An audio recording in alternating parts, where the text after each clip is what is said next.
அதாவது மூச்சு வாங்குற பிரச்சனைக்கு கண்டிப்பாக இதுதான் காரணமாக இருக்கும். என்னென்னாக்கா, நம்ம வந்து சமைச்சு சாப்பிட்றோம்ல, சமைச்சு சாப்பிடும்போது அதில் உள்ள உயிர் எல்லாமே செத்து போயிடுது. அதாவது இப்போ நம்ம வந்து ஒரு மரத்துலேருந்து பழத்தை பறித்தாலும் அதில் கொஞ்ச நேரத்துக்கு உயிர் இருக்கும். எப்போ உயிர் இல்லையோ அப்போ வந்து அழுகி போக ஆரம்பிச்சிடும். அல்லது வந்து ஒரு எப்போ உயிர் இழக்குதோ அது வேறு. இப்போ தாவரங்கள் பொறுத்தவரை இப்போ நம்ம ஒரு மரத்தை வந்து சில கிளைகளை நட்டாலே வந்து அது வளரும். வெட்டி கிளைகளை வெட்டி ஒரு 2 நாள் கழித்து கூட நட்டால் கூட, ஒரு 3 நாள் 4 நாள் கழித்து நட்டால் கூட, அதாவது வெட்டப்பட்ட கிளை வந்து ஒரு 3-4 நாள் கழித்து நட்டால் கூட அது திரும்பவும் துளிர்விட ஆரம்பிக்கும். சில கிளைகள்லாம் வந்து கிளைகளை வெட்டி வச்சாலே வரும்ல, அந்த மாதிரிலாம் தெரியும் தானே. பூசணி மரம் இதெல்லாம் கிளைகளை வெட்டி வச்சாலே வரும். அப்போது அப்படி இருக்கும்போது அந்த மாதிரி மரம்லாம் ஒரு 4 நாள் கழித்து வச்சா கூட, உதாரணத்துக்கு ஒரு முருங்கை மரம் கிளைன்னு வச்சுங்களேன், முருங்கை மரம் கிளையை நம்ம வெட்டுறோம், ஒரு 4 நாள் கழித்து வச்சா கூட அது துளிர்விட ஆரம்பிச்சிடும்.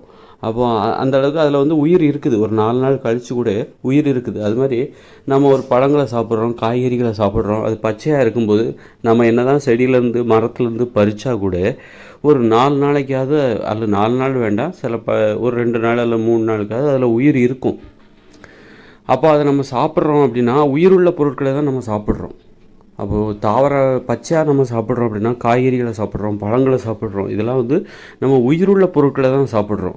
உயிருள்ள பொருட்களை சாப்பிடும்போது அது மாதிரி ஒரு விதை நெல் எடுத்துக்கோங்க. அதெல்லாம் ஒரு மாதம் கழித்து கூட நம்ம வச்சுருந்து, அப்போ அதில் உயிர் வச்சுருந்து நம்ம விதைச்சோன்னா அது வந்து அதுலேருந்து நெல் நாற்று வரும். அப்படின்னா என்ன அர்த்தம் அப்படின்னா அதில் வந்து உயிர் இருக்குது அப்படின்னு அர்த்தம். எப்போ உயிர் இல்லாமல் போகுதுன்னா, இன்றைக்கே நம்ம ஒரு காயை பறித்தா கூட அதை வந்து சமைக்கிறோம் பாருங்கள், தீயில் போட்டு தண்ணியில் போட்டு நெருப்பை பற்ற வச்சு அதை வேக வைக்கிறோம் பாருங்கள், அப்போ அதில் உயிர் இல்லாமல் போயிடுது. இந்த மாதிரி நாம் சாப்பிட்ற நிறைய உணவுகள் வந்து உயிரற்ற உணவுகளாக இருக்குது. அதாவது சமையல் உணவுகள் அத்தனையுமே வந்து உயிரற்ற உணவுகள். நெருப்பில் வேக வச்சு சமைச்சு பொரித்து இப்படி சாப்பிட்றோம்ல, இந்த சமையல் உணவுகள் அனைத்துமே, நெருப்பில் சமைக்கப்பட்ட அனைத்து உணவுகளுமே உயிரற்ற உணவுகள். அப்போ பிணங்கள்னு சொல்லலாம். அப்போ இந்த உணவுகளை சாப்பிட்றதுனால தான் மூச்சு வாங்குகிற பிரச்சனை. ஏன்னா மூச்சுங்கிறது ஒரு சுவாசம் என்பது வந்து அனைத்து உயிர்களுக்கும் பொதுவானது. அது தாவரங்களாக இருந்தாலும் சரி, விலங்குகளாக இருந்தாலும் சரி, மிருகங்களாக இருந்தாலும் சரி, பறவைகளாக இருந்தாலும் சரி, ஒரு ஏதாவது சின்ன சின்ன உயிரினத்துக்கு கூட இந்த சுவாசம் என்பது கண்டிப்பாக தேவை. அப்போது அந்த சுவாசம் எப்போ இல்லாமல் போகுதுன்னா, அதை வந்து நெருப்பில் நம்ம வேக வைக்கும்போது, நெருப்பில் பொரிக்கும்போது, தண்ணியில் நெருப்பு பற்ற வச்சு தண்ணியில் வந்து அதை போட்டு வேக வைக்கும்போது அதில் உள்ள உயிர் பொருள் அத்தனையுமே, அதில் சுவாசம் என்பது இல்லாமல் போயிடுது. அப்போ சுவாசமற்ற அந்த சுழற்சி, சுவாச சுழற்சியற்ற செத்துப்போன உணவுகளை, அதாவது நெருப்பில் வேக வைக்கப்பட்ட உணவுகளை, பொரிக்கப்பட்ட உணவுகளை நம்ம சாப்பிட்றோம்ல, நெருப்பில் சமைத்த உணவுகளை சாப்பிட்றோம்ல, அதனால தான் அந்த மூச்சு வாங்குது. ஏன்னா அதில் உயிர் இல்லை. அதனால் மூச்சு விடுறதுக்கே நம்ம கஷ்டமாக இருக்குது. மூச்சு வாங்குதல் அப்படின்னா எல்லாருக்குமே மூச்சு வாங்கும், வேலை செஞ்சால் எல்லாருக்குமே மூச்சு வாங்கும், ஓடுனா மூச்சு வாங்குவோம். ஆனால் இது வந்து என்னென்னா மூச்சு வாங்குறது கிடையாது, மூச்சு விடுறதுக்கே கஷ்டமாக இருக்குது. அந்த மூச்சு விடும்போது வேறு எந்த இதையும் பேசக்கூட முடியல, நம்முடைய வேலையை நம்ம செய்ய முடியாத அளவுக்கு மூச்சு வாங்குது. அதுதான் மூச்சு வாங்குகிற பிரச்சனை. ஒரு மாதிரி அப்படி திணறிக்கிட்டு வரும். நம்ம வந்து நம்ம அந்த பேசும்போதெல்லாம் மூச்சு வாங்கும். அப்போ இந்த மாதிரி பிரச்சனைக்கு என்ன காரணம் அப்படின்னா, இந்த சமைக்கப்பட்ட உணவுகளை நம்ம சாப்பிட்றோம்ல, அதான் காரணம். ஏன் சமைக்கப்பட்ட உணவுகளை நம்ம சாப்பிட்றோம்?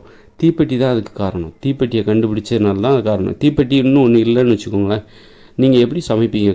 ஒவ்வொரு தடவையும் கல்லை வந்து பற்ற வச்சு இடித்து அரைச்சி தீயை உருவாக்கி உரசி தீயை உருவாக்கி பற்ற வைப்பீங்களா? இல்லை சிக்கிமுக்கி கல் வந்து அது எங்கே இருக்குன்னு நான் இது வரைக்கும் பார்த்தது கிடையாது. சிக்கிமுக்கி கல்லை வந்து தேய்ச்சாக்கா தீப்பொறி பறக்கும், அதில் வந்து தீயை உருவாக்குனாங்க அப்படின்னு சொல்கிறாங்க. அந்த சிக்கிமுக்கி கல்லை நான் இங்கே எதிர்பார்த்ததில்லை. சரி, அப்போ வந்து இந்த இயந்திர அறிவியல் உலகம் 2040 அப்புறம் செயலிழந்த பிறகு தீப்பெட்டி தொழிற்சாலை எல்லாமே மூடப்பட்டு விடும். அதுக்கப்புறம் மக்களுக்கு வந்து தீப்பெட்டியே கிடைக்காது. அப்போ அவங்க என்ன பண்ணுவாங்க, ஒவ்வொரு தினம் சமைப்பதற்காக வந்து ஏதாவது மரக்கட்டைகளை போட்டு உரசிட்ருப்பாங்களா, அல்லது கல்லை போட்டு உரசி தீயை பற்ற வச்சிட்ருப்பாங்களா? அது எவ்வளோ கஷ்டம் தெரியுமா? அதெல்லாம் வந்து ரொம்ப கஷ்டம். ரொம்ப கைதேர்ந்த திறமை வாய்ந்தவர்கள் தான் அந்த வேலையை அவங்களால செய்ய முடியும். அவங்களுக்கு கூட அது ரொம்ப கஷ்டம். அப்படிங்கும்போது சாதாரண திறமை, எளிய திறமை படைத்த இயற்கையோடு இணைந்த எதிர்காலத்தில் 2040க்கு பிறகு வரப்போகிற இயற்கையோடு இணைந்த மனித வாழ்க்கையில் வாழப்போகிற எளிய மக்கள், அவர்களுக்கு இந்த மாதிரி தீயை உருவாக்குறது, கஷ்டப்பட்டு தீயை உருவாக்கி தான் நம்ம சாப்பிடணுமா அப்படின்னு அவங்க கேட்பாங்க. ஆனால் தீங்கிறத அதுக்காக நெருப்புங்கிறத அவங்க முற்றிலும் புறக்கணிச்சிட மாட்டாங்க. நெருப்புங்கிறது தேவை தான், ஆனால் அது அத்தியாவசியமாக ரொம்ப தவிர்க்க முடியாத தேவைக்கு தான் நெருப்பை அவங்க பயன்படுத்துவாங்க. ஏதாவது மருத்துவத்திற்காக நெருப்பை பயன்படுத்துவார்கள். ஏதாவது உடம்புல ஏதாவது அடிபட்டுருச்சு, அல்லது உடம்பு ரொம்ப வலிக்குது, அல்லது ஏதோ ஒரு சூழ்நிலையில் ஏதோ ஒரு காயம் ஏற்பட்டு விட்டது, அந்த காயத்தை கழுவணும், அதுக்காக அந்த மருத்துவத்திற்காக தான் நம்ம நெருப்பே பயன்படுத்தணும். நெருப்பை வச்சு தண்ணீரை சூடு பண்ணி அந்த வெந்நீரை வச்சு புண்ணை கழுவுறதோ அல்லது இது மாதிரியான ஏதாவது ஒரு செயல்களுக்கு தான் இயற்கையோடு இணைந்து வாழப்போகிற மக்கள் நெருப்பை பயன்படுத்துவாங்க. நம்மளை மாதிரி நெருப்பையே பயன்படுத்தி நெருப்பில் சமைக்காத உணவுகளே நம்ம பச்சை உணவுகளே சாப்பிட்றதில்ல. முழுக்க ஒரு 80% உணவுகள் அல்லது 90% உணவுகள் நாம் சாப்பிட்ற உணவுகள் அனைத்துமே நெருப்பில் சமைக்கப்பட்டவை. அதனால தான் நம்மளால் உடல் உழைக்க முடியல.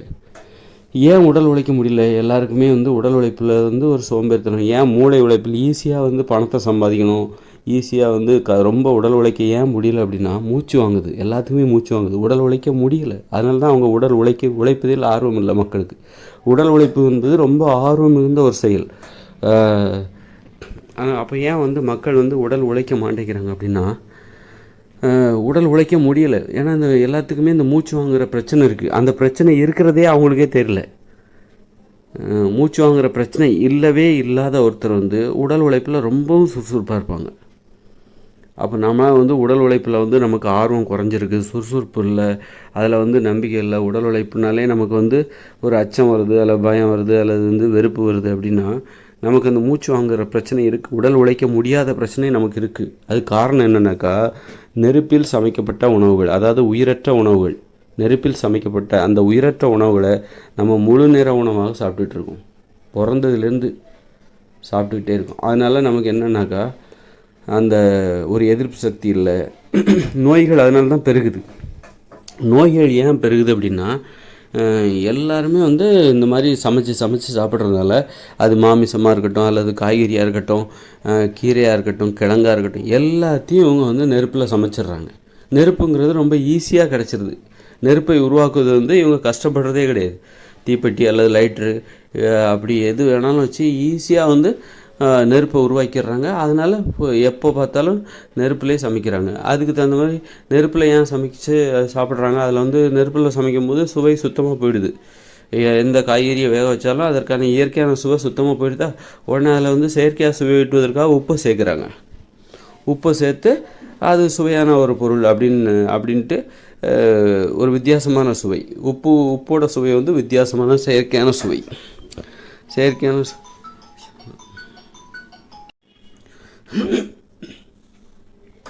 அதனால் இந்த இயந்திர அறிவியல் உலகம், தீப்பெட்டி தொழிற்சாலை, அதனால தான் தீப்பெட்டி நமக்கு எளிதாக கிடைக்கிறதுனால தான் நாமெல்லாம் சமைச்சு சாப்பிட்டுட்ருக்கோம். நெருப்பில் சமைச்சு சாப்பிட்டுட்ருக்கோம். அப்போ இந்த இயந்திர அறிவியல் உலகம் 2040க்கு அப்புறம் செயலிழந்து போயிடும். அப்புறம் எல்லா தொழிற்சாலையும் மூடப்பட்டு விடும். ஒரு தொழிற்சாலை கூட இருக்காது, எல்லா தொழிற்சாலையும் மூடப்பட்டு விடும். தீப்பெட்டி தொழிற்சாலை முதற்கொண்டு எல்லா தொழிற்சாலையும் மூடப்பட்டு விடும். அப்போ எப்படி சமைப்பாங்க? அதுக்கப்புறம் உள்ளவங்க எப்படி சமைப்பாங்க? சமைச்சு இப்போ உள்ள மாதிரியே நம்ம சமைச்சு சாப்பிடுவோம். எப்படி முடியும்? அது முடியவே முடியாது. ஏன்னா ஒவ்வொரு வாட்டியும் நெருப்பை அவங்க பற்ற வச்சுக்கிட்டே இருக்க முடியாது. அல்லது நெருப்பை ஒரு நாள் பற்ற வச்சுட்டு ஒரு அதுக்குன்னு ஒரு சின்னதாக ஒரு வீடு கட்டி, அல்லது அதாவது சின்னதாக ஒரு மறைவிடமாக செங்கலை வச்செல்லாம் கட்டி அதுக்கு அடியில் நெருப்பை போட்டுகிட்டே இருப்பாங்க. நெருப்பு எரிஞ்சிக்கிட்டே இருக்கும்.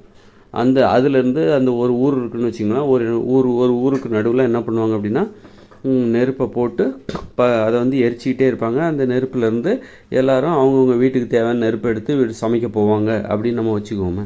இது எவ்வளோ பெரிய கண்காணிச்சிக்கிட்டே இருக்கணும்.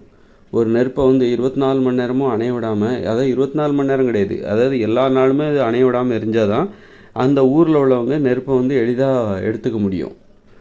இது எவ்வளோ கஷ்டமான விஷயம். எப்போ பார்த்தாலும் அதை கண்காணிச்சிட்டே இருக்கணும். அதே மாதிரி மழை காலங்களில் அதே மாதிரி அந்த நெருப்பை தூங்கும்போது அது எல்லோரும் தூங்கிடுவாங்க. 12 மணி நேரம் தூங்குவாங்க. ஏன்னா இயற்கையோடு இணைந்த மனித வாழ்க்கையில் மின்சாரம் கிடையாது, மண்ணெண்ணெய் கிடையாது, எதுவுமே கிடையாது. அப்படி இருக்கும்போது அவங்க வந்து அந்த இரவு நேரத்தை வெளிச்சமாக்கி கொள்வதற்கு அவங்களுக்கு எந்த வசதியுமே இல்லை, மின் விளக்குகள் எதுவுமே கிடையாது. அப்போ என்ன பண்ணுவாங்கன்னா சாயந்தரம் 7 மணிக்கெலாம், அதாவது 6 மணிக்கெல்லாம் அவங்க வந்து இருட்ட ஆரம்பிச்சதுன்னா படுக்க போயிடுவாங்க, தூங்க போயிடுவாங்க. ஏன் இருட்ட ஆரம்பிச்சுன்னா அவங்களால வெளியே எங்கேயும் நடமாட முடியாது, ஏன்னா மின் விளக்குகள் எதுவுமே கிடையாது. அப்படி இருக்கும்போது அவங்க என்ன பண்ணுவாங்க, நைட்டு 12 மணி நேரம் தூங்கி ஆகணும், வேறு வழியே கிடையாது. 6 மணிக்கு போய் படுக்க ஆரம்பிச்சிட்டாங்கனாக்கா நைட்டு ஃபுல்லாக தூங்கணும். அப்புறம் காலையில் 5 மணிக்கு அல்லது 6 மணிக்கு எப்போ விடியுதோ அப்போ தான் வெளியே வர முடியும். சும்மா நான் காலையில் எழுந்திரிச்சி இருட்டில் போயிட்டு அவங்க அதிகாலையில் எழுந்திரிச்சி ஒரு 5 மணிக்கு எழுந்திரிச்சி அவங்க எந்த வேலையுமே செய்ய முடியாது. இருட்டில் வந்து ஏதாவது பாம்பு கிடக்கும், வழி தெரியாது, கல் இடிச்சிடும், அப்படி நிறைய பிரச்சனைகள் இருக்குது.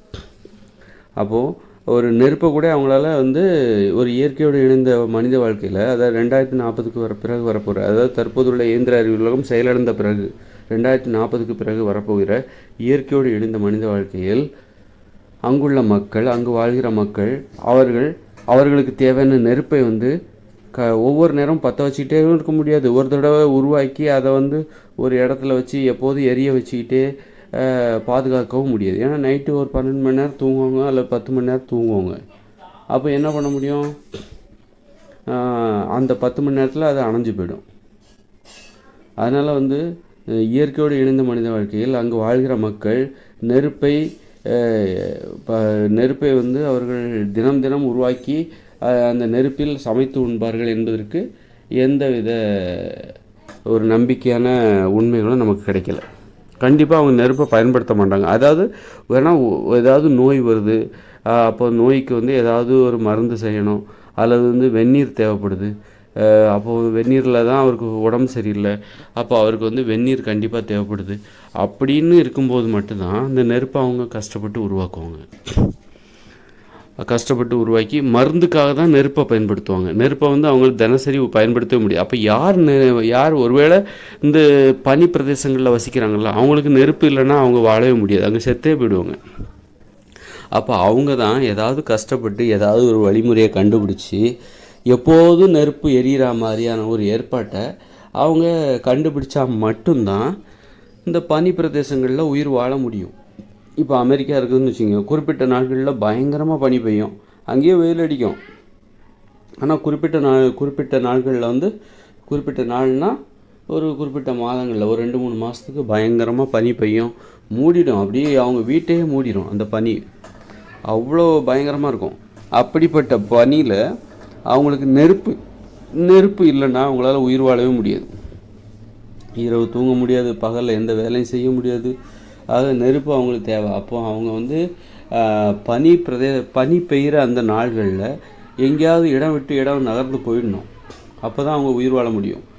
எப்போல்லாம் பனிப்பொழிவு இருக்குமோ வருடத்தில், இந்த காலங்களில், இந்த மாதத்தில், உதாரணத்துக்கு நான் சொல்கிறேன், எனக்கு தெரியாது அமெரிக்காவை பற்றி, இருந்தாலும் சொல்கிறேன், ஒரு ஜூன் மாதத்துலேருந்து நவம்பர் வரைக்கும் அங்கே கடுமையான பனிப்பொழிவு இருக்கும். அப்போ அவங்களால அங்கே வாழவே முடியாது, நெருப்பு இல்லாமல் வாழவே முடியாது. அப்படிங்கும்போது ரொம்ப போராடினா தான் அங்கே வாழவே முடியும். அப்படிங்கும்போது என்ன பண்ணணும் அப்படின்னா, அவங்க இடம்பெயர்ந்து வேறு நாட்டுக்கு போகணும், அப்புறம் திரும்ப அமெரிக்கா. இதெல்லாம் வந்து சாத்தியமே கிடையாது. இப்படி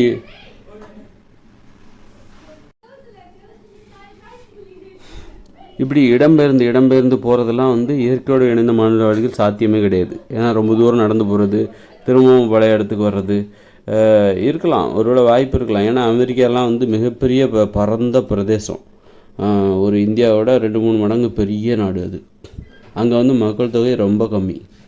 அதனால் ஒரு இடத்துலேருந்து இன்னொரு இடத்துக்கு போய் அவங்களுக்கு பிழைப்பதற்கு வாய்ப்பு இருக்குது. நாடோடிகளாக ஒரு பருவநிலைக்கு தகுந்தாற் போன்று இடம்பெயர்ந்து வாழ்ந்துவிட்டு மீண்டும் எங்கு வந்து வாழ்வதற்கு ஏற்ற ஒரு சூழ்நிலை நிலவுகிறதோ அந்த இடத்துக்கு. இது வந்து விலங்குகள், உயிரினங்களுடைய வாழ்க்கை முறை தான். எல்லா உயிரினங்களும் இப்படி தான் வாழ்வாங்க.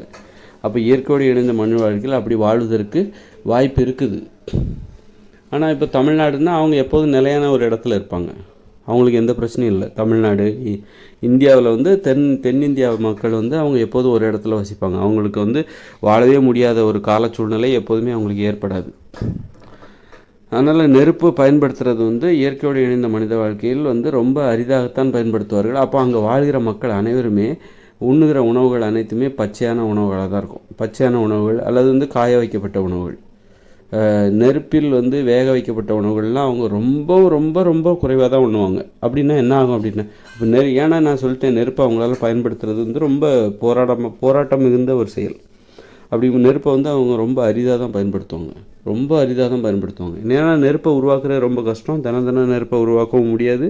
ஒரு இடத்துல பற்ற வச்சு அந்த நெருப்பை வந்து தினமும் அதை அணையாமல் பாதுகாக்கவும் முடியாது. இந்த மாதிரியான காரணங்கள், ஒரு மழை காலம் இதெல்லாம் வந்து நெருப்பு அணைஞ்சு போயிடும். மழை காலத்தில் தான் நெருப்பு தேவைப்படும். ஆனால் அப்போ வந்து நெருப்பை பாதுகாக்க முடியாது. ஏன்னா அவங்க எல்லாருமே வந்து குடிசையில் தான் வசிப்பாங்க. அப்போது இப்படிப்பட்ட சூழ்நிலையில் அவங்க எல்லாமே பச்சையாக தான் உணவுகளை சாப்பிடுவாங்க. இப்படிப்பட்ட சூழ்நிலையில் நான் இன்னொரு விஷயத்த சொல்கிறேன். அப்போ மாமிசத்தை அவங்க சாப்பிட்ற வழக்கமே வந்து இயற்கையோடு இணைந்த மனித வாழ்க்கையில் கேள்விக்குறியாயிடும். மாமிசத்தை சாப்பிடவே முடியாது. ஏன்னா வந்து மாமிசத்தை சாப்பிடணுன்னா அதை வேக வைக்கணும், அது வந்து ருசியை உருவாக்குறதுக்கு மசாலா பொருள் சேர்க்கணும், உப்பு சேர்க்கணும். அப்போ தான் அந்த மாமிசத்தை சாப்பிட முடியும். மாமிசத்தின் உண்மையான டேஸ்ட்டை மாற்றுறதுக்காக மசாலாலாம் சேர்த்து அதை வந்து வேற ஒரு டேஸ்ட்டுக்கு கொண்டு போகணும். அதுக்கெல்லாம் உப்பு தேவை, நிறைய வேக வைக்கணும். அப்போ தான் வந்து மாமிசத்தை சாப்பிடுவேன். பச்சை மாமிசத்தையும் சாப்பிட்றாங்க. அதெல்லாம் வந்து ஒரு பரிசோதனை முயற்சி தான். ஏன் இதெல்லாம் செய்ய முடியாது? ஏதாவது விண்வெளிக்கு போகிற மாதிரி தான் அது. விண்வெளிக்கு வந்து போகிறது வந்து இயல்பு கிடையாது, மனித இயல்பு கிடையாது. ஆனால் விண்வெளிக்கு போகிறாங்கல்ல, விண்வெளிக்கு போகிறாங்க, ராக்கெட்டில் போகிறாங்க, கப்பலில் இதெல்லாம் இயல்பு கிடையாது, இதெல்லாம் நிரந்தரம் கிடையாது, இதெல்லாம் செயற்கையானது. அப்படி இருக்கும்போது அதே மாதிரி தான் இந்த மாதிரி நிறைய பச்சையாக வந்து மாமிசத்தை சாப்பிட்றது, அப்புறம் கரப்பாம்பூச்சி சாப்பிட்றது, வெட்டுக்கிளியை சாப்பிட்றது, இந்த மாதிரி எல்லாமே வந்து பரிசோதனை முயற்சி. ஏன்னா இதெல்லாம் பார்த்தா வந்து எல்லோரும் வித்தியாசமாக பார்க்குறாங்கள, அது வந்து இவங்களுக்கு ஒரு வரவேற்பாக இருக்குது, ஊக்கமாக இருக்குது. அது நான் ஏதாவது வித்தியாசமாக செஞ்சு நான் பாரு எவ்வளோ திறமைசாலி, யாராலையும் செய்ய முடியாத ஒரு விஷயத்தை செஞ்சு காட்டுறது. அந்த மாதிரியான மனநிலையில் தான் இந்த மாதிரியான புழுக்களை சாப்பிட்றது, கரப்பாம்பூச்சி சாப்பிட்றது, பாம்பை சாப்பிட்றது, பல்லியை சாப்பிட்றது, இது எல்லாத்துக்கும் காரணம் என்னென்னாக்கா தேடை சாப்பிட்றது, இது எல்லாத்துக்கும் காரணம் என்னன்னாக்கா வித்தியாசமாக எதாவது செய்யணும், இயற்கைக்கு முரணாக ஏதாவது செய்யணும், அதன் மூலம் எல்லோருடைய கவனத்தையும் தன் பக்கம் ஈர்க்கணும், யாராலையும் செய்ய முடியாத விஷயத்த செய்யணும். அந்த மாதிரியான மனநிலையில் இருந்து தான் பாம்பை சாப்பிட்றது, தவளையை சாப்பிட்றது, அருவருப்பான உயிரினங்களை இவங்க சாப்பிட்றது. அப்போது மூச்சு வாங்குகிற பிரச்சனையை பற்றி நம்ம பேசிகிட்டு இருக்கோம். அப்போ இயற்கையோடு இணைந்த மனித வாழ்க்கையில் அங்கே வாழ்கிற மக்கள் வந்து நெருப்பை வந்து ரொம்ப அரிதாகத்தான் பயன்படுத்துவார்கள். ஏன்னா நெருப்பை உருவாக்குறது ரொம்ப கஷ்டம். அப்படி இருக்கும்போது என்ன ஆகும் அப்படின்னா, அவங்களுக்கு இந்த மூச்சு வாங்குகிற பிரச்சனைலாம் இருக்காது. மூச்சு வாங்குகிற அப்போ நாம் வந்து இன்றைக்கி வந்து சமைச்சு சாப்பிட்றோன்னா, இன்றைக்கி வந்து நெருப்பில் சமைச்சு சாப்பிட்றோன்னா அது இயற்கையான விஷயம் கிடையாது. அது மிகுந்த ஒரு கடினமான ஒரு நடைமுறை. இன்றைக்கி தீப்பெட்டி தொழிற்சாலை, அங்கே வந்து தீப்பெட்டி தொழிற்சாலை எல்லாம் நிறைய பேர் கஷ்டப்பட்டு போராடி நமக்கு தீப்பெட்டியை கொண்டு கொடுக்குறாங்க. அதனால தான் நமக்கு ஈஸியாக தீயை பற்ற வைக்கிறோம். அப்போ இந்த இயந்திர அறிவியல் செயலிழந்து போச்சுன்னா நமக்கு நெருப்புங்கிறது வந்து ரொம்ப அரிதாக, நெருப்பை பார்த்தே பல நாள் ஆச்சுன்னு சொல்லுவாங்க. இதுதான் நெருப்பா அப்படிங்கிற மாதிரி ஆகிடும். இன்றைக்கி நம்ம தினம் நெருப்பை பார்க்குறோம். நெருப்புனால நிறைய விபத்து நடக்குது. நெருப்புலேருந்து நம்மளை பாதுகாக்க வேண்டிய ஒரு கட்டாயம் இருக்குது. எப்போவும் கவனமாக இருக்கணும். எப்போ வேணாலும் தீ விபத்து ஏற்படலாம். அந்த அளவுக்கு நெருப்பு வந்து சகஜமாயிடுச்சு. ஆனால் அதுக்கெல்லாம் காரணம் நெருப்பை உருவாக்குகிற கருவிகள் அல்லது தீப்பெட்டி அல்லது சிலிண்டர், அடுப்பு, லைட்டர், இந்த மாதிரியான விஷயங்கள் வந்து நிறைய பெருகிடுச்சு. ஆனால் அதுக்கு இந்த இயந்திர அறிவியல் உலகம் செயலிழந்து போகும்போது 2040க்கு அப்புறம் இந்த இயந்திர அறிவியல் செயலிழக்கும்போது நெருப்பை உருவாக்குகிற அந்த காரணிகள் இருக்கிற தீப்பெட்டி, லைட்டரு, இது எல்லாமே நமக்கு கிடைக்காது. இது எல்லாமே கிடைக்காத போது நெருப்பை உருவாக்குவது வந்து மிகவும் கடினமான ஒரு விஷயமா இருக்கும், அரிதான ஒரு விஷயமா இருக்கும். ரொம்ப அரிதாகத்தான் ஒரு மருத்துவத்திற்காக தான் நெருப்பை உருவாக்குவாங்க. நெருப்பை உருவாக்கி வெந்நீர் போட்டு ஏதாவது உடம்பு சரியில்லாதவங்களுக்கு அதை பயன்படுத்துவாங்க. அதுக்கு தான் நெருப்பை உருவாக்குவாங்க. நெருப்பை உருவாக்குறதே ஒரு சிறப்பான நிகழ்வாக இருக்கும், ஒரு சிறப்பு நிகழ்வாக இருக்கும் நெருப்பை உருவாக்குவது என்பது. அல்லது நெருப்பை உருவாக்குவதற்கு போட்டி கூட வைப்பாங்க, விளையாட்டு போட்டி. நெருப்பை யார் முதல்ல உருவாக்குறாங்க அப்படிலாம் போட்டி வைக்க மாட்டாங்க. அந்த மாதிரியான ஆட்கள்லாம் அவங்க கிடையாது. அவங்க ரொம்ப நாம் நினைக்கிற மாதிரி 2040க்கு பிறகு வரப்போகிற இயற்கையோடு இணைந்த மனித வாழ்க்கையில் வாழப்போகிற மக்கள் வந்து அவங்கள ஒரு காட்டுவாசிகள்னு நினச்சிடாதீங்க. அவர்கள் மகிழ்ச்சியாக வாழ தெரிந்தவர்கள். அவர்களிடம் மூட நம்பிக்கைகளே இருக்காது. மூட நம்பிக்கைகள் நம்மக்கிட்ட தான் இருக்குது, இந்த உலகத்தில் தான் இருக்குது. இயந்திர அறிவியல் உலகத்தில் தான் மூட நம்பிக்கைகள் பெருகி போய் கிடக்குது. இயந்திர அறிவியல் உலகமே ஒரு மூடநம்பிக்கை உலகம். மூடநம்பிக்கையால் தான் இந்த உலகமே உருவாக்கப்பட்டது. ஆனால் இயற்கையோடு இணைந்த மனித வாழ்க்கை என்பது பகுத்தறிவு சார்ந்த வாழ்க்கை. மகிழ்ச்சியாக வாழ்வதற்கு எது தேவையோ அதை தான் அவங்க செய்வாங்க. ரொம்ப அறிவாளிகள், அதாவது அறிவாளின்னா யாருன்னா தேவையில்லாத விஷயங்களை பற்றி யோசிக்கிறது, தேவையில்லாத இப்போ வந்து வானத்தை விண்வெளியை பற்றி யோசிக்கிறது, விண்வெளிக்கு போகிறது, இவங்கெல்லாம் அறிவாளிகள் கிடையாது. இவங்கெல்லாம் வந்து மகிழ்ச்சியாக வாழ்கிறவர்கள் தான் அறிவாளிகள். மகிழ்ச்சியாக வாழ்வதற்கு தேவையான அறிவை உடையவர்கள் மட்டும்தான் அறிவாளிகள். மற்றவர்கள்லாம் வந்து அவங்க பேரறிஞர்கள் அப்படின்னு சொன்னால் கூட, ஆனால் அவங்க வந்து மகிழ்ச்சியாக வாழ்கிறார்களா? மகிழ்ச்சியாக வாழணுன்னா அதுக்கு ஒரு விதிமுறை இருக்குது, அதுக்கு ஒரு வழிமுறை இருக்குது. இப்படித்தான் அவர்கள் மகிழ்ச்சியாக வாழ வேண்டும் அப்படின்னு ஒரு வரையறை இருக்குது. அதை விட்டுட்டு இதெல்லாம் இல்லை, மகிழ்ச்சியாக வாழ்வதற்கு வேறொரு வழிமுறை இருக்குது அப்படின்னு சொல்லிட்டு அவங்க மகிழ்ச்சியாக வாழ்வதற்கு விதிமுறைகளை மாற்றணும்னு முயற்சி செய்கிறாங்க. மக்களை ஏமாற்றுறாங்க, திசை திருப்புறாங்க. நீங்கள் நினைக்கிறதெல்லாம் உண்மை கிடையாது. இப்போ காதல், குடும்பம், கூட்டு குடும்பம், உறவுமுறை, அன்பு, பாசம் இதெல்லாம் உண்மை கிடையாது, இதெல்லாம் பொய். மனித உயிர்களின் நோக்கம் வேறு, விண்வெளிக்கு போகணும், அவங்க ஆராய்ச்சி பண்ணணும், இதுதான் மகிழ்ச்சியாக வாழ்வதற்கான வழிமுறை அப்படின்னு சொல்லிட்டு மக்களை வந்து பிரெயின் வாஷ் பண்ணி அவங்களுடைய கவனத்தை மகிழ்ச்சியான வாழ்க்கை மீது உள்ள அந்த கவனத்தை திசை திருப்பி மக்களை ஏமாற்ற பார்க்குறாங்க. அதற்காக அவங்க என்ன பண்ணுறாங்க? போராடுறாங்க. மக்களை வந்து இல்லை, நீங்கள் நினைக்கிறது உண்மை கிடையாது, நீங்கள் வாழ்கிறது மகிழ்ச்சியான வாழ்க்கை கிடையாது, அன்பு, பாசம், குடும்பம், இதெல்லாம் காதல், காமம், இதெல்லாம் வந்து மகிழ்ச்சியான வாழ்க்கை கிடையாது. மகிழ்ச்சியான வாழ்க்கை என்பது வேற ஒன்று. அது வந்து ஆராய்ச்சி செய்யணும், வேற்று கிரகத்துக்கு போகணும் அப்படின்னு சொல்லிட்டு நம்மளை மக்களை வந்து திசை திருப்புறது, பிரெயின் வாஷ் பண்ணுறது, மூளை செலவு செய்கிறது. அந்த மாதிரி தான் இப்போ போயிட்டுருக்கு. இப்போது கடைசியாக நம்ம இந்த வீடியோக்கான காரணத்தை, மூச்சு வாங்குறதுக்கு பிரச்சனை வந்து உணவை சமைச்சு சாப்பிட்றது தான் மிக முக்கிய காரணம். உணவை சமைப்பதன் மூலம் அந்த உணவுகளில் உள்ள உயிர்த்தன்மை இறந்து போய்விடுகிறது. பிணங்களை தான் நாம் சாப்பிட்டு கொண்டிருக்கிறோம். அந்த மாதிரி உயிர்த்தன்மை இல்லாத உணவுகளை சாப்பிடுவதால் தான் மூச்சு வாங்குது, நோய்கள் வருது. மூச்சு வாங்குறது மட்டும் கிடையாது, நோய்கள் வருவதற்கும் அதான் காரணம். அதோடு சேர்த்து உப்பையும் சேர்த்துடுறாங்க. உப்பு தினம் நம்ம ஒரு குறைந்தபட்ச ஒரு கிராம் வந்து ஒரு 5 கிராமோ அல்லது வந்து 5 கிராமோ 10 கிராமோ நம்ம உடம்பில் சேர்ந்துக்கிட்டே இருக்குது வாழ்நாள் முழுவதும். அந்த உப்பு சேர்க்குறனாலையும் உணவை வந்து சமைச்சு அதில் உள்ள உயிர்த்தன்மை இல்லாமல் செய்து அந்த உணவை சாகடித்து சாப்பிடுவதால் தான் நமது உடலில் நோய் ஏற்படுகிறது. மூச்சு வாங்குதல் பிரச்சனை மட்டும் கிடையாது, நோய்கள் ஏற்படுவதற்கு இதுதான் காரணம். நோய்கள் சமைச்சு சாப்பிட்றது காரணம்னு நான் சொல்ல மாட்டேன். சமைச்சு சாப்பிட்றதுக்கே இன்னொரு விஷயம் காரணமாக இருக்குது. நாம் ஏன் சமைச்சு சாப்பிட்றோம்? இப்போ சமைச்சு சாப்பிட்றது தான் நோய்கள் வருவதற்கு காரணம்னு நான் சொன்னேன்ல. சமைச்சு சாப்பிட்றதுக்கே இன்னொரு விஷயம் காரணமாக இருக்குது. அப்போ அந்த விஷயந்தான் நோய்கள் வருவதற்கு காரணம். சமைச்சு சாப்பிட்றதுக்கு என்ன காரணம்? உப்பு தான் காரணம். என்ன நம்பிக்கையில், உப்பு மீது வைத்துள்ள நம்பிக்கையில் தான் நம்ம உணவை சமைச்சு சாப்பிட்டுட்ருக்கோம். சமைத்து சாப்பிட்டாலும், அதாவது நெருப்பில் சமைக்கும்போது அதில் சுவையே இல்லாமல் போயிடுது. வேக வைக்கப்பட்ட காய்கறி, எந்த ஒரு உணவுப் பொருளையும் வேக வைக்கும்போது அல்லது வந்து நெருப்பில் சுடும்போது கூட கொஞ்சம் டேஸ்ட் இருக்கும், அல்லது வந்து டேஸ்ட் மாறும், சுவை வந்து மாற்றப்படும். இயற்கையாக அதில் உள்ள சுவை வந்து மாற்றப்படும். ஏன் வந்து சமைச்சு சாப்பிட்றாங்க? உப்பு மீது உள்ள நம்பிக்கை தான். முதல்ல ஒரு சோறு சமைக்கிறாங்க, அதாவது குழம்பு வைக்கிறாங்க, அதை நல்லா கொதிக்க வைக்கிறாங்க, காய்கறிகளெல்லாம் போட்டு கொதிக்க வைக்கிறாங்க, வேக வைக்கிறாங்க. அப்போ அதில் வந்து உப்பு போடுவதற்கு முன்னாடி உப்பு இப்போ போடலன்னு வச்சுக்கோங்க, காய்கறியெல்லாம் வேக வைக்கிறாங்க, அதில் சுவையே இல்லை, சுவை எதுவுமே இல்லை. அப்போ என்ன பண்ணுறாங்க? உப்பு போடுறாங்க, உப்பை போடு அப்படின்றாங்க. உப்பு போட்டோன்னா அது ரொம்ப வித்தியாசமான ஒரு சுவையை கொண்டு வந்துடுது.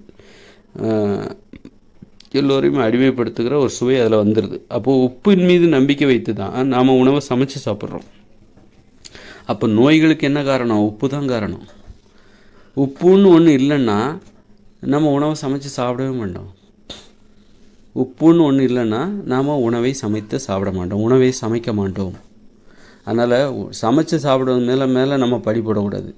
சமைச்சு சாப்பிட்றது தான் நம்ம நோய்க்கு காரணம்னு நான் சொன்னேன்ல, அது தப்பு. உப்பு இருக்கிறனால தான் நம்ம உணவை சமைக்கிறோம். உப்பு இல்லைன்னா யாரும் உணவு சமைக்க மாட்டாங்க. அப்போ இயற்கையோடு இணைந்த வாழ்க்கை 2040க்கு பிறகு தற்போதுள்ள இயந்திர அறிவியல் உலகம் செயலிழந்து போய்டும்னு நான் சொல்கிறேன்.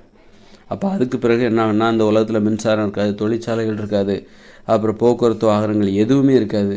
ஏன்னா போக்குவரத்து வாகனங்களுக்கு வந்து தொடர்ந்து அதை பராமரிக்கணும், பழுது பார்க்கணும், அதற்கு எரிபொருள் தேவை. அதுக்கு வந்து அந்த மின்சாரத்தை உற்பத்தி செய்கிற தொழிற்சாலை அனைத்தும் மூடப்பட்டு விடும். இப்படிப்பட்ட சூழலில் கடற்கரையிலிருந்து உப்பை எடுத்து உலகில் உள்ள அனைத்து பகுதியில் உள்ள மக்களுக்கும் கொண்டு சேர்ப்பதற்கு வாகனங்கள் இருக்காது. உப்பும் இப்போ ஒரு தொழிற்சாலையாக மாறிடுச்சு. கார்ப்பரேட் அதை வந்து கைப்பற்றிட்டாங்க. சாதாரண விவசாயிகளிடம் கடற்கரையில் வசிக்கின்ற சாதாரண மக்களிடம் இருந்த அந்த உப்பு தொழிற்சாலை வந்து உப்பளங்கள் வந்து இப்போ வந்து கார்ப்பரேட் கைப்பற்றியாச்சு. அப்போது அவங்க வந்து இனி அது கைப்பற்றினாலும் சரி அந்த உப்பளத்திலிருந்து எடுக்கப்பட்ட உப்பை வந்து போக்குவரத்து வாகனங்களில் கொண்டு சென்று உலகில் உள்ள அனைத்து மக்களுக்கும் கொடுக்குறாங்க. அப்படி தானே? அப்போ 2040க்கு பிறகு தற்போதுள்ள இயந்திர அறிவியல் செயலிழக்கும் போது என்ன ஆகும் அப்படின்னா, போக்குவரத்து வாகனங்கள் எதுவுமே இருக்குது. கடற்கரையிலிருந்து உப்பை தயாரிக்கிற வேலையும் செய்ய மாட்டாங்க. ஏன்னா வந்து பணம் என்னும் நடைமுறையும் செயலிழந்து போயிடும். பணங்கிற இதுவும் இல்லாமல் போயிடும். பணத்துக்கு மதிப்பே இருக்காது, அது வெறும் காகிதமாகிவிடும். பணத்துக்கு மதிப்பு இல்லைன்னா அது வெறும் காகிதம்தான். இப்போ அந்த காகிதத்துக்கு மதிப்பு வரும்போது அது பணமாகிறது. பணம் என்பது ஒரு மதிப்பு. அந்த மதிப்பு என்பது அதற்கு இல்லை என்றால் அது காகிதமாகி விடுகிறது. அதனால் வந்து தங்கம் என்பது ஒரு மதிப்பு. அது அந்த உலோகத்திற்கு மதிப்பு ஏற்படும் போது அது தங்கம். அப்போ மதிப்பு இல்லைன்னா அது வெறும் உலோகம்தான். மஞ்சள் கலர் உலோகம், மஞ்சள் நிற உலோகம். ஆமாம், தங்கம் அது ஒரு இதெல்லாம் பணம் சரி விடும்.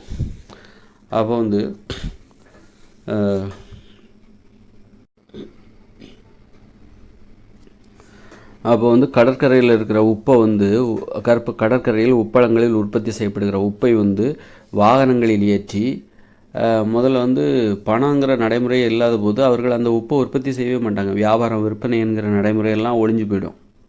எல்லா தொழிற்சாலையும் மூடப்பட்டு விடும். நீங்கள் பணம் கொடுத்து எதையுமே வாங்க முடியாது. ஏன்னா அந்த பணத்துக்கு மதிப்பே இல்லை. தங்கத்தை கொடுத்தா கூட எதையும் வாங்க முடியாது. அந்த தங்கத்துக்கே மதிப்பு இல்லை. அந்த தங்கத்தை வச்சு வேணால் அழகுக்காக வச்சுருக்கலாம்.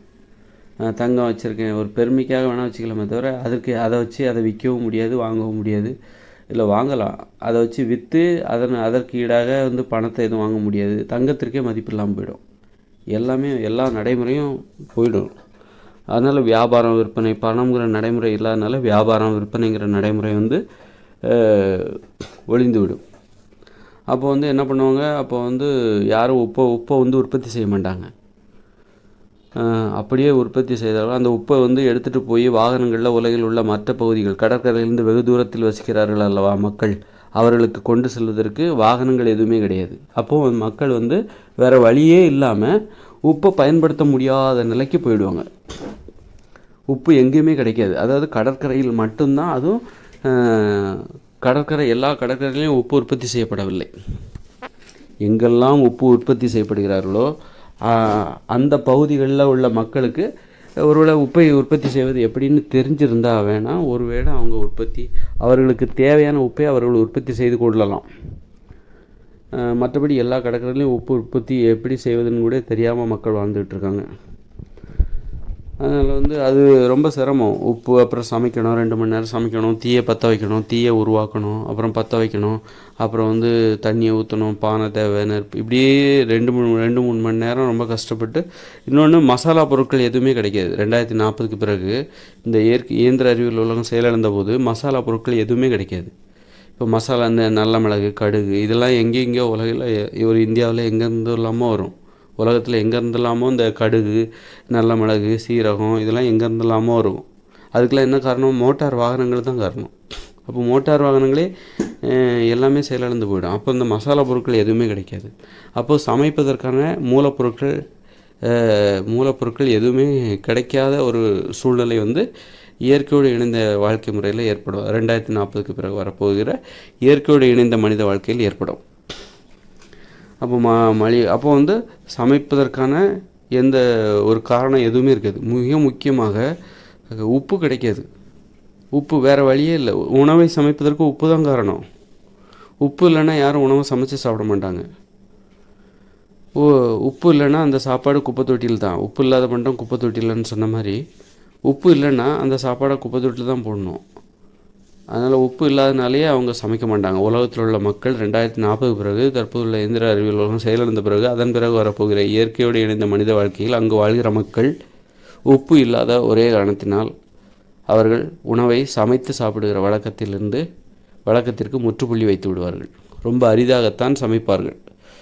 அதாவது மருத்துவத்திற்காக சில மருந்துகளை தயாரிப்பதற்காக ஒருவேளை நெருப்பு தேவைப்பட்டால் நெருப்பை பயன்படுத்துவார்கள். குளிரிலிருந்து பாதுகாப்பதற்காக ஒரு வட இந்தியா, அப்புறம் கடும் குளிர் நிலவுகிற நாடுகள், அங்கெல்லாம் வேணால் நெருப்பு அவங்களுக்கு தினமும் தேவைப்படும், எப்போதும் தேவைப்படும். அப்போ அவங்க நெருப்பை பயன்படுத்துவாங்க.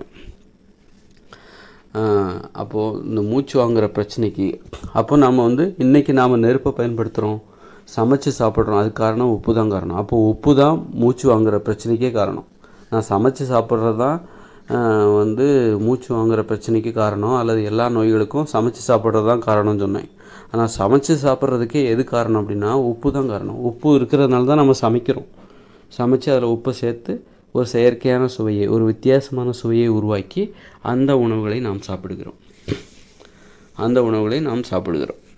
அதனால் உப்பு கிடைக்கவே முடியாத, உப்பு இல்லாத ஒரு இயற்கையோடு இணைந்த மனித வாழ்க்கையில் அங்கு வாழ்கிற மக்கள் உணவை சமைத்து சாப்பிடுகிற வழக்கத்தை நிறுத்தி விடுவார்கள். மூச்சு வாங்குகிற பிரச்சனைக்கும் இந்த உப்பு தான் காரணம்.